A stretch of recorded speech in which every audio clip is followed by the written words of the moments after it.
Manusia itu siapa? Manusia itu mangkanat mahasinuhu masawiyah, fakih falatakunu masawihi masawiyah. Manusia itu orang ketika baik saja salah, apalagi pas salah. Coba saya misalnya pidato begini, di atas panggung saya orang alim pidato nasihati orang. Di saat yang sama seperti yang tanya Mas Wildan tadi, ada nggak sopannya? Di situ ada mungkin orang yang lebih sepuh dibanding saya. Masa lebih muda kok di atas? Yang di bawah lebih tua. Ada nggak sopannya?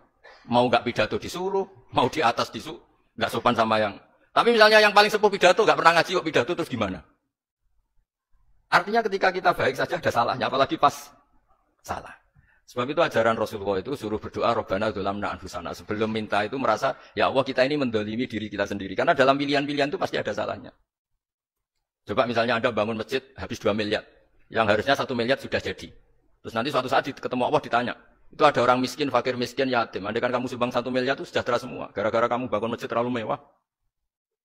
Ya tapi kadang-kadang orang kebaikannya itu orientasinya bangun masjid. Gak tertarik nyumbang fakir. Saat itu cara berpikir gitu mau apa? Tapi kalau dia mau luhur manusia terbaik karena bangun masjid 2 miliar, coba diaudit secara kepentingan syar'i.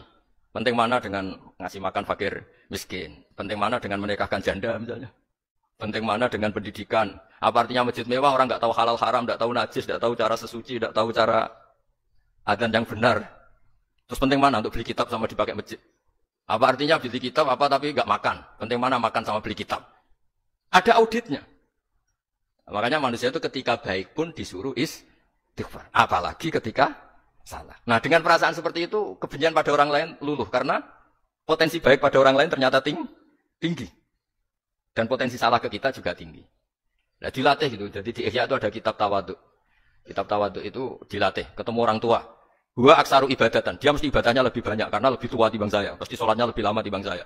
Ketika Anda sudah tua, melihat anak-anak. Gua aqallu minni maksiatan. Mesti maksiatnya tidak banyak karena masih kecil.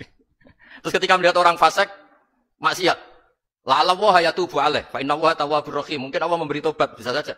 Umar itu ingin bunuh Nabi, tapi Allah memberi tobat. Yang sowan kiai saja tidak mesti dapat tobat. Umar ingin bunuh Nabi, tapi Allah memberi tobat. Akhirnya ya tobat jadi Islam yang baik. Dalam sejarah Wali Songo kali Jogo sowan Sunan Bonang itu ingin garong. Tapi malah jadi muridnya jadi wali. Kalau Allah sudah menghendaki tidak ada ya. Perang Uhud, orang Islam kalah itu karena panglimanya siapa? Khalid bin Walid. Tapi dia malah yang dapat hidayah. Nah, sama orang yang sekarang Anda benci bisa saja Allah merencanakan ada apa? Hidayah di situ. Dan kita yang merasa benar jangan saja ada rencana Allah bikin kita suul khotimah naudzubillah min dzalik kan tidak pernah tahu. Nah, dari tidak pernah tahu itu orang diusahakan tawaduk. Wa ma adri ma yuf'alu bi wala bikum. Kita tidak pernah tahu. Makanya meskipun saya ini kiai terus kata orang banyak itu ketok. Kalau istighfar ya nangis betul ya. Cuma kan nggak perlu di depan umum. Nanti udah ke penampilan kan ribet kan nanti. Sudah nangis nggak ikhlas, nggak mutu.